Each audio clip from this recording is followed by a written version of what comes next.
কেতিয়াবা ভুল বুজাবুজি আৰু পুৰণি ক্ষোভে মানুহৰ মনত ইমান গভীৰ দাগ বহুৱাই দিয়ে যে সত্যটো জানিবলৈ চেষ্টা নকৰি প্ৰতিশোধ লোৱাটোৱেই যেন জীৱনৰ একমাত্ৰ লক্ষ্য হৈ পৰে।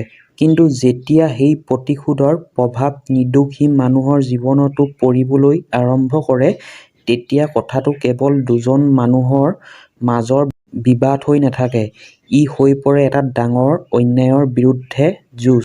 নমস্কাৰ বন্ধুসকল, সকলোকে স্বাগতম জনাইছোঁ। বন্ধুসকল, আজি হৈছে 21 আগষ্ট। জনপ্ৰিয় ধাৰাবাহিক বকুল ধাৰাবাহিকখন আপোনালোকে কোনে কোনে ভাল পায়, ভিডিঅ'টোত প্ৰথমতে এটা লাইকৰ জৰিয়তে সুন্দৰ এটা কমেণ্ট কৰি জনাবলৈ নাপাহৰিব। বন্ধুসকল, মই আজি আপোনালোকৰ বাবে এই বকুল ধাৰাবাহিকখনৰ ইণ্ডিং এক্সপ্লেইন আৰু আজি মুকলি হোৱা প্ৰমো ৰিভিউ লৈ আহিছোঁ। গতিকে ভিডিঅ'টো আপোনালোকে প্ৰথমৰ পৰা শেষলৈকে সম্পূৰ্ণকৈ চাই থাকিব।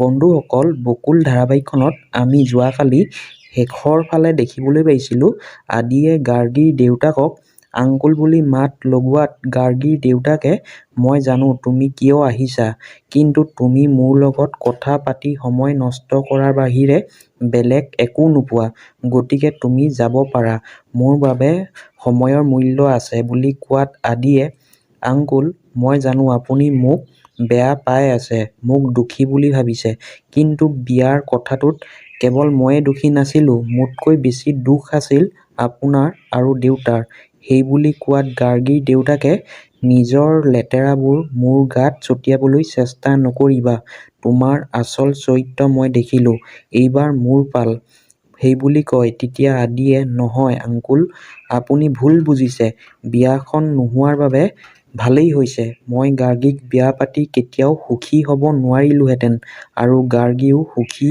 নহ'লহেঁতেন, এতিয়া অন্ততঃ তাই নিজৰ জীৱনটো নতুনকৈ আৰম্ভ কৰিব পাৰিব আৰু গাৰ্গীক মই কেতিয়াও ভাল পোৱা নাছিলোঁ, এই কথা আপুনিও ভালদৰে জানে, তাৰ পিছতো আপুনি বিয়াৰ কথা আগবঢ়াই গাৰ্গীৰ জীৱনটো কিয় ধ্বংস কৰিব বিচাৰিছিল, সেইবুলি কয়। তেতিয়া গাৰ্গীৰ দেউতাকে, সেই মুহূৰ্তত গাৰ্গীক বিয়া পাতিম বুলি তুমিয়েইতো প্ৰস্তাৱ দিছিলা আৰু তোমাৰ ভৰসাতে আমি বিয়াৰ কাম আগবঢ়াইছিলোঁ আৰু শেষত বিশ্বাসঘাতকতা কৰি মোৰ ছোৱালীজনীক চিৰজীৱনৰ বাবে বদনামী কৰিলা তুমি আৰু ইমানৰ পিছতো মই মনে মনে থাকিম বুলি ভাবিছা, সেইবুলি সকীয়নি দিয়ে।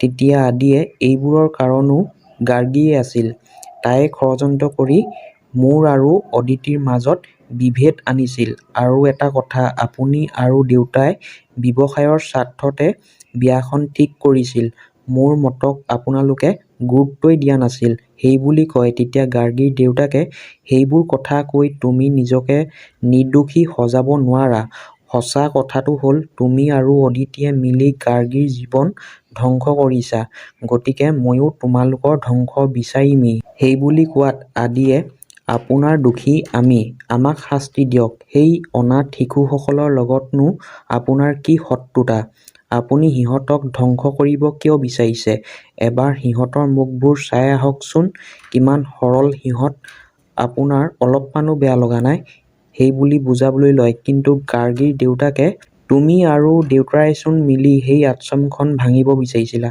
তেতিয়া তোমালোকৰ বেয়া লগা নাছিল, এতিয়া অদিতিক বিয়া পাতি ৰত্নাকৰৰ পৰা বাল্মীকি হৈ গলা, শুনা মই হাত ভৰিত আঘাত নকৰোঁ, পোনপটীয়াকৈ হৃদয়ত গুলিয়াওঁ, হৃদয়ত, আৰু অদিতিৰ হৃদয় হ'ল সেই আশ্ৰমখন, সেইবুলি কোৱাত আদিয়ে, আপুনি তেনেকুৱা নকৰিব, মই আপোনাক হাতযোৰ কৰিছোঁ, সেইবুলি কয়। কিন্তু গাৰ্গীৰ দেউতাকে, চাই থাকা, মই তোমালোকক আৰু কি কৰোঁ, আৰু মই অনাবিলৰ লগত লগ হৈ তোমালোকৰ ধ্বংসযজ্ঞ মই পাতিম, মই, আৰু সেই যজ্ঞত তোমালোকৰ সুখবোৰ মই আহুতি দিম, যোৱা বচাব পৰা যদি আশ্ৰমখন বচোৱাগৈ, সেইবুলি কয়।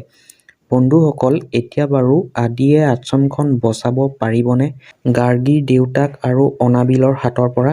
আনফালে বন্ধুসকল, এতিয়া আজি আমি প্ৰমোত দেখিবলৈ পালোঁ মন্দিৰাই দেউতাকৰ আগত, আপোনাৰ কথাবোৰ শিলৰ ৰেখা বুলি ভাবিছিলোঁ, এই ঘৰখনত আপোনাৰ কথা আওকাণ কৰাৰ ক্ষমতা কাৰোৱেই নাই বুলি ভাবিছিলোঁ, কিন্তু এতিয়াহে বুজিছোঁ, মোৰ ধাৰণা ভুল সেইবুলি কয়। আনফালে অদিতিয়ে আমি সৰু হৈ থাকোঁতে আশ্ৰমখন চোৱাচিতা কৰিবলৈ এজন মানুহ আছিল। তেওঁক লগ পালে হয়তো আমি আশ্ৰমৰ আগৰ মানুহৰ কিবা ইনফৰ্মেশ্যন পাব পাৰোঁ বুলি কয় আৰু এজন ল'ৰাক লগ পাই সেই মানুহজনৰ কথা সোধে অদিতিয়ে। তেতিয়া ল'ৰাজনে তেখেতক লগ কৰাটো সম্ভৱ নহয় সেইবুলি কোৱাত অদিতিয়ে কিয় বুলি প্ৰশ্ন কৰে। তেতিয়া ল'ৰাজনে কাৰণ দেউতা ঢুকুৱা আজি 4 বছৰেই হ'ল সেইবুলি কয়। সেই ল'ৰাজনেই তেখেতৰ পুত্ৰ। এতিয়া বাৰু কিবা তথ্য এই ল'ৰাজনৰ ওচৰত থাকিবও পাৰে নেকি? গতিকে বন্ধুসকল, আজিৰ প্ৰমোটোৱে কাহিনীটোত একেলগে কেইবাটাও ডাঙৰ প্ৰশ্ন এৰি গ'ল। এফালে গাৰ্গীৰ দেউতাকৰ প্ৰতিশোধৰ জুই, আনফালে অনাবিলৰ সৈতে তেওঁৰ হাত মিলোৱা আৰু তাৰ মাজত অদিতিৰ মৰমৰ আশ্ৰমখন এতিয়া বিপদৰ সন্মুখত। আদিয়ে যিমানেই বুজাবলৈ চেষ্টা নকৰক কিয় গাৰ্গীৰ দেউতাক যেন নিজৰ সিদ্ধান্তৰ পৰা আঁতৰি অহাৰ মুডত নাই। সেয়েহে আগন্তুক খণ্ডত আশ্ৰমখনক লৈ এক ডাঙৰ সংঘাত হোৱাৰ সম্ভাৱনা আছে। কিন্তু মোৰ মতে আটাইতকৈ গুৰুত্বপূৰ্ণ বিষয়টো হ'ল অদিতিয়ে বিচাৰি উলিওৱা সেই মানুহজনৰ পুত্ৰ। কাৰণ তেওঁৰ পিতৃয়ে যদি বহুদিন আশ্ৰমখন চোৱাচিতা কৰিছিল তেন্তে তেওঁৰ ওচৰত নিশ্চয় কিবা পুৰণি তথ্য বা জনা কথা থাকিব পাৰে। সেই তথ্যই হয়তো অদিতিক আশ্ৰমখনৰ অতীতৰ এনে এটা সত্যৰ ওচৰলৈ লৈ যাব পাৰে যিটো এতিয়ালৈকে কোনেও জনা নাছিল। আৰু যদি সেই তথ্য সঁচাকৈয়ে গুৰুত্বপূৰ্ণ হয় তেন্তে হয়তো অনাবিল আৰু গাৰ্গীৰ দেউতাকৰ পৰিকল্পনাৰ ওপৰতো ইয়াৰ প্ৰভাৱ পৰিব পাৰে। এতিয়া আপোনালোকক এটা প্ৰশ্ন, আপোনালোকৰ কি মনে হয় সেই ল'ৰাজনৰ ওচৰত আশ্ৰমখনৰ কোনো ডাঙৰ ৰহস্যৰ তথ্য আছে নেকি? আদি আৰু অদিতিয়ে সময়মতে আশ্ৰমখন বচাব পাৰিবনে? নে অনাবিল আৰু গাৰ্গীৰ দেউতাকে তেওঁলোকৰ পৰিকল্পনাত সফল হ'ব? আপোনালোকৰ মতামত কমেণ্ট কৰি নিশ্চয় জনাব।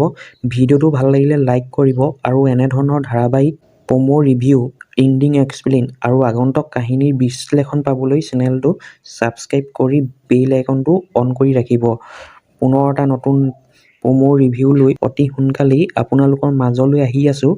তেন্তে আজিলৈ আহিছোঁ। ধন্যবাদ।